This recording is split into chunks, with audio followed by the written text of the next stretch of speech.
La place Rouge, sa cathédrale Saint-Basile, son Kremlin et Lénine, qui repose ici dans son mausolée. La momie du père de la Révolution est exposée au public 4 jours par semaine. Seulement voilà, régulièrement certains proposent de déloger Lénine pour l'inhumer 6 pieds sous terre. Parce que ce n'est pas humain de le laisser comme ça. Parce qu'ici, on n'est ni en Corée du Nord, ni en Égypte antique. D'ailleurs, en Égypte, les momies des pharaons n'étaient pas des attractions pour les touristes. Et puis je crois que Lénine ne voudrait pas cela. Russie Unie, le parti au pouvoir, a lancé un sondage sur Internet « Goodbye Lénine ». Les 2 tiers des participants veulent voir le leader bolchevique enterré. Sur la place Rouge, les touristes russes sont partagés.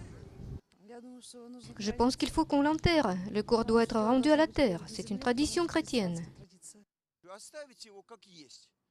Mais laissons-le tranquille, comme on dit en russe, il ne crie pas et ne réclame pas son pain. En quoi est-ce qu'il dérange ces fossoyeurs? Père de la terreur et du goulag pour certains, Lénine reste pour d'autres un leader glorieux. Pour les communistes, il est même le fondateur de la Russie moderne. Sur la place Rouge, il y a différentes époques de l'histoire. Si on commence à enlever une époque et à en humilier une autre, on sape la légitimité de l'État. Quand les bolcheviks sont arrivés au pouvoir, ça ne leur est pas venu à l'idée d'enlever ceux qui étaient enterrés au Kremlin.